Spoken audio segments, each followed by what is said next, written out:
Quando Jesus não está conosco, o medo se instala. É típico de pessoas que não têm intimidade com Jesus. Estar trancado num lugar, estar fechado num lugar, estar com medo de alguma situação, estar receioso por algo. Receio, medo faz parte da vida, nós precisamos senti-los. Mas quem está com o Senhor, este não é uma pessoa medrosa, mas sim uma pessoa corajosa. Só que não é uma coragem, meus jovens, da forma como nós estamos tendo. Não é uma coragem inconsequente. Não é uma coragem libertina, de fazer tudo o que eu quero, de fazer tudo o que eu posso, de não ter limites, mas é uma coragem profética. Quem está do lado de Jesus é uma pessoa forte diante dos vacilos da vida. Como nós estamos hoje, eu não sei, só Deus sabe como é que está o seu coração. Você está com medo, você está com algum problema, alguma dificuldade, talvez fechado dentro de si mesmo. Deixa Jesus entrar aí, eu tenho certeza que aquilo que Ele prometeu aos discípulos, quando Ele entrou, a paz esteja convosco, estará também conosco. Qual é a paz que Jesus promete?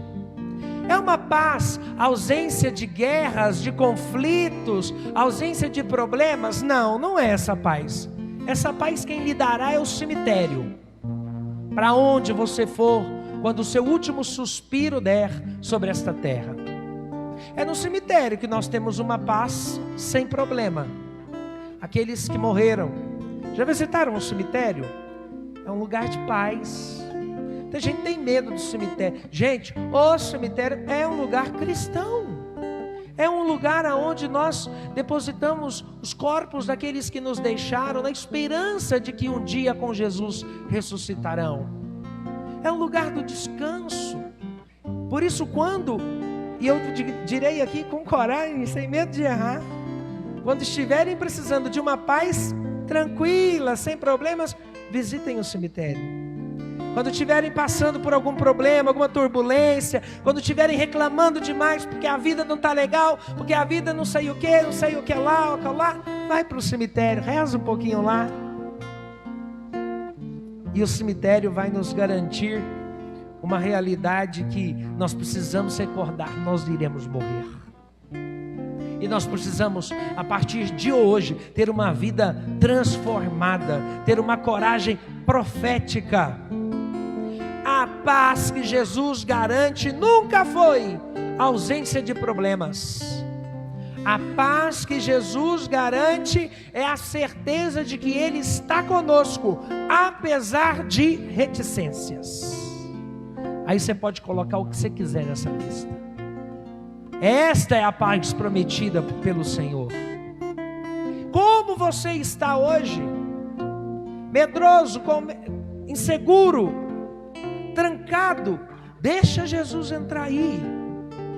Quando a gente olha para o quadro da misericórdia divina, fonte inesgotável de tantas graças, não tem uma alma que não consiga rezar olhando para Jesus misericordioso.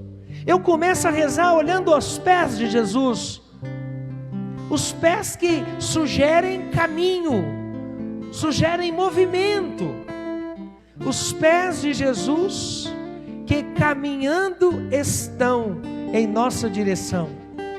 Se a gente parar diante da beleza da misericórdia divina, veremos 2 pés chagados. Deus não esconde nem do seu corpo glorioso as marcas do sofrimento.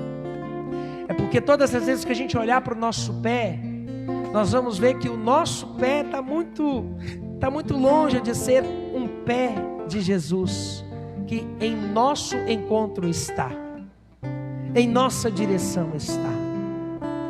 Olhamos o quadro da misericórdia, as portas estão fechadas, mas Deus é capaz de enfrentar barreiras e obstáculos quando o nosso coração o aceita de verdade. A porta fechada significa, minha gente, os nossos inúmeros pecados, trancas, isolamentos, cadeados, mas que nunca serão resistentes quando você decidir deixar esse Jesus pôr-se em direção à sua vida. Ao olharmos o quadro da misericórdia, nós vemos duas mãos, uma apontada ao seu sagrado coração, aonde que nos cabe todos indistintamente. Não importa os caminhos que trilhamos para chegar até aqui, o importante é que nós estamos aqui. Jesus, com sua mão chagada, nos aponta qual é a direção certa. Nós vivemos uma juventude que está perdida. Isso não é culpa de vocês. Querem vos enganar constantemente, dizendo que os caminhos são os caminhos mais aleatórios e diversos que o mundo lhes propõe. Mas Jesus nos indica, o caminho é o coração de Jesus. É aqui que a gente precisa estar, jovens. Não é no coração de uma noite cheia de luzes, não é no meio de uma pista de dança que fará você uma pessoa feliz. A pista de dança te fará uma pessoa eufórica, mas alegre não. Não é a bebida que te dão, que te tornarão você uma pessoa sem problemas. Não! É o coração de Jesus que fará você enfrentar os teus problemas. Para de fugir deste Jesus aqui. Olha para a misericórdia divina. Eis o coração de Jesus que cabe a cada um de nós. E com a outra mão, Jesus estende a nos abençoar. Não se tem nenhuma alma sobre este mundo que esteja desamparada pela proteção de nosso Senhor. Quando te pedirem, imaginem Jesus, que esta cena seja descortinada diante da sua frente. Mãos que te abençoam, mãos que te orientam, mãos que te conduzem. E se a gente reparar na iconografia da misericórdia, Jesus tem um sorriso discreto, um sorriso discreto. E esse sorriso de Jesus nos ensina muito. Mãos abertas, chagadas, ao mesmo tempo que nos sugere: eu sofro, mas eu estou em paz. Eu sofro porque quantas vezes fazemos essas chagas de Jesus doerem mais? Todas as vezes que nos desviamos para a direita, para a esquerda, elas doem mais. E Jesus nos recorda com o seu sorriso que está tudo bem, que nós precisamos retornar para cá. E o olhar de Jesus? E o olhar de Jesus é um olhar sereno. Eu falo que o olhar de Jesus é um olhar espelho. Quando a gente olha para Jesus, nós nos vemos. É um olhar puro. O que se assemelharia ao olhar de Jesus? Se assemelharia àquele olhar da criança de colo, que quando vem à missa, te fixa o olhar. É um olhar puro. É um olhar desconcertante. A gente até brinca um pouquinho, mas depois a gente fica um pouco sem graça. Já viu tanto que criança é pura? Assim é o olhar de Jesus. E o brinde da iconografia da misericórdia, os dois grandes raios, sangue e água, que jorrou do lado aberto de Cristo na cruz, como fonte de misericórdia para nós. Simbolizado nesses raios, os dois grandes sacramentos que nos fazem ser católicos, que nos fazem ser cristãos. O batismo pelas águas que fomos lavados e a Eucaristia. Não tem nenhuma pessoa sobre essa face da terra que esteja desamparada pela misericórdia de Deus. O que é a misericórdia de Deus? É um Deus piedoso, é um Deus que diz para mim, coitadinho, vou passar a mão na cabeça. Não, isso não é a misericórdia. A misericórdia é um movimento, eu assim a defino, um movimento de Deus que é capaz de tocar a nossa miséria, mas não para passar a mão na nossa cabeça e dizer, tadinho, estou com pena de você. Não é pena que Deus tem. Deus tem a misericórdia. Ele sofre conosco as nossas dores. E aí, nós temos uma atitude que precisamos evitar diante de tudo isso aqui. Acabamos de ler o relato de um evangelho maravilhoso. Um evangelho de uma comunidade reunida, orante, e fora dela, um dos deles, Tomé. Gente, aonde que Tomé estava?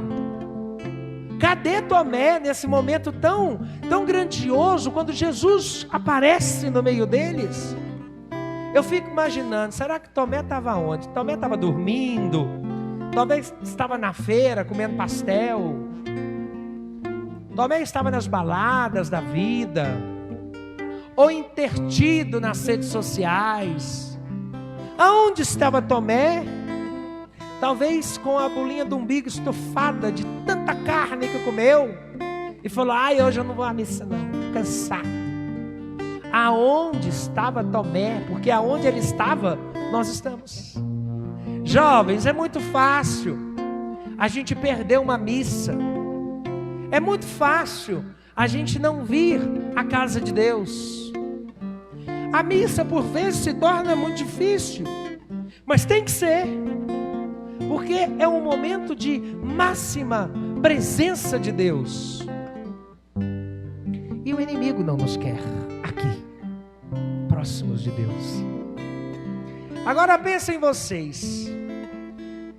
Tomé é o símbolo, ou o retrato, a ilustração daquela pessoa que diz, bobagem, não vou à missa não, eu rezo aqui na minha casa, no meu quarto, eu me fecho, eu me tranco, e aqui eu converso com Deus. Tomé, vai ficar chupando o dedo. Porque Jesus não nos garante uma fé individualizada, individualista. Jesus não é o meu Deus, Jesus é o nosso Deus. E não adianta você rezar apenas dentro da sua casa, se você não faz a experiência do ressuscitado na comunidade. Porque o outro que senta comigo no banco é o escoro, é o escoro de Deus.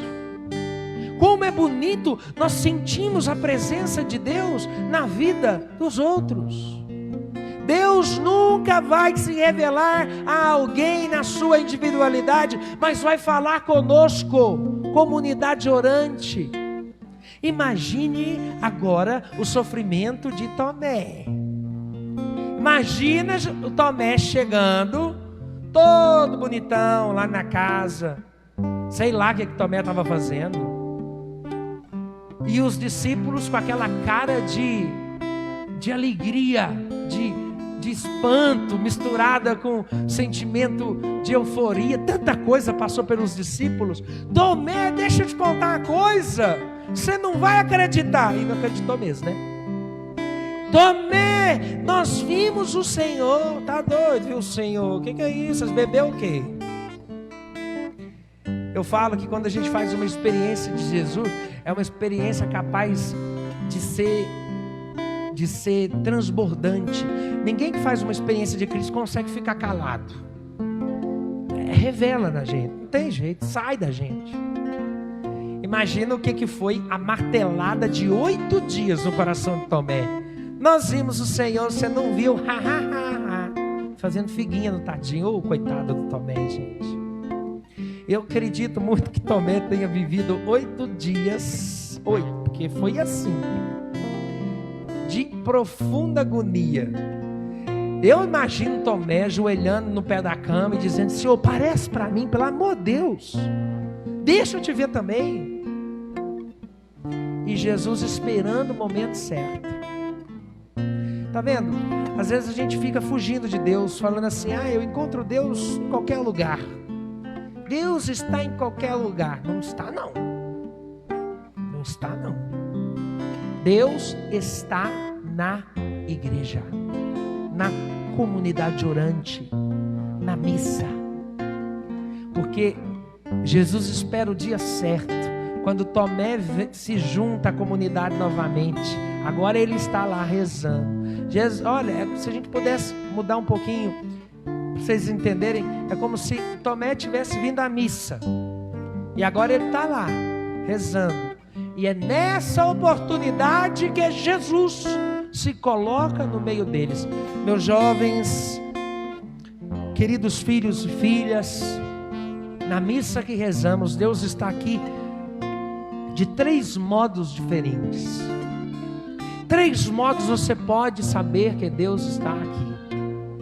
Primeiramente, na palavra proclamada. São Jerônimo nos dizia que quando se leem as Escrituras dentro da liturgia, é o próprio Cristo que nos fala.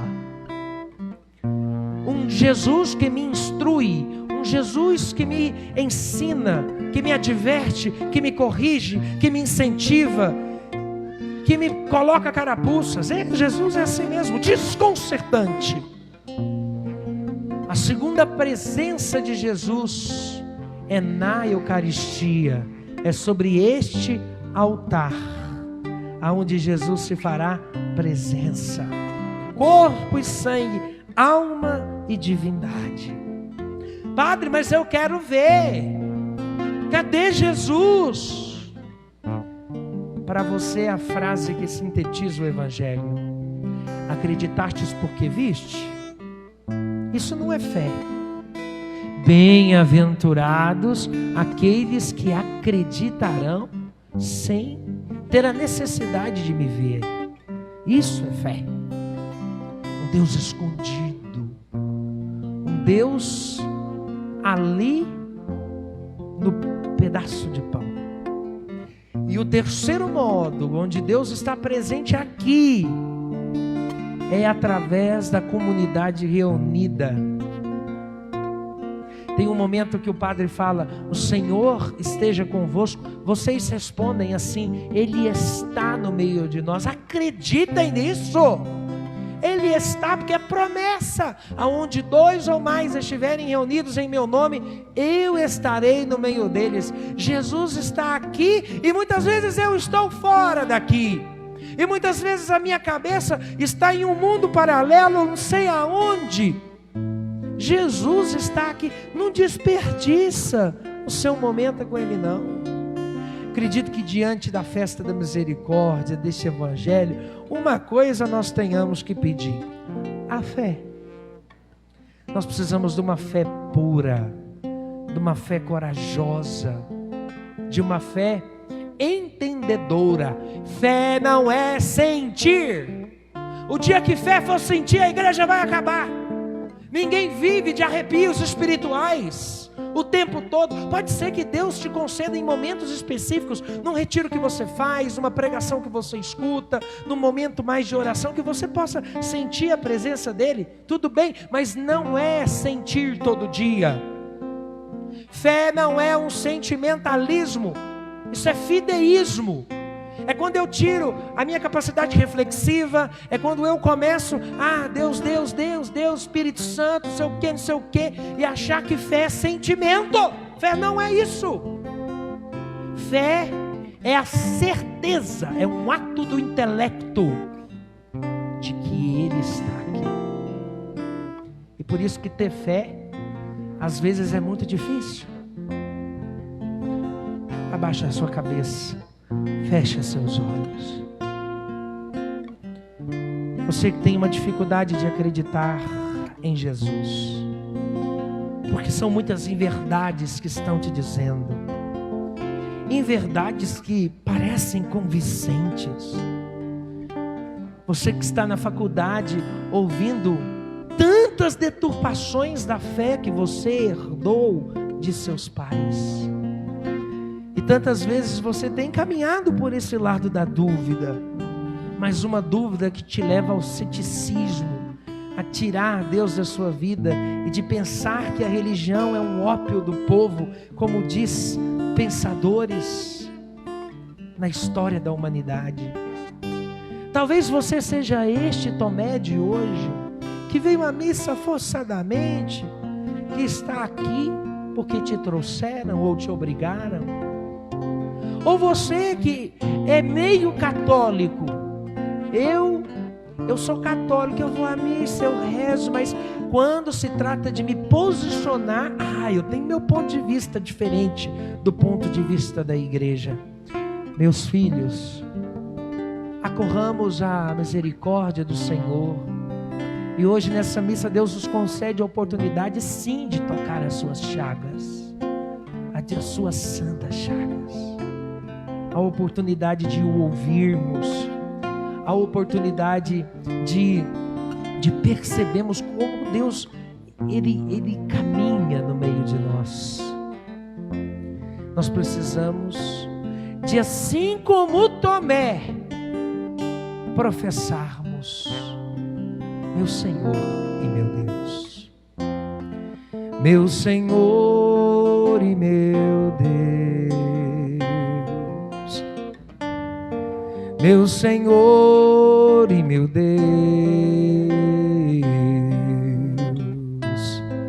meu Senhor e meu Deus. Eu creio, mas aumenta a minha fé. Vamos pedir isso. Meu Senhor e meu Deus, meu Senhor e meu Deus, meu Senhor e meu Deus. Eu creio, mas aumenta a minha fé. Dá-me uma fé viva, dá-me uma fé nova, traduzida na vida, manifestada no amor pelos irmãos. Dá-me uma fé viva, dá-me uma fé nova, traduzida na vida, traduzida na vida, manifestada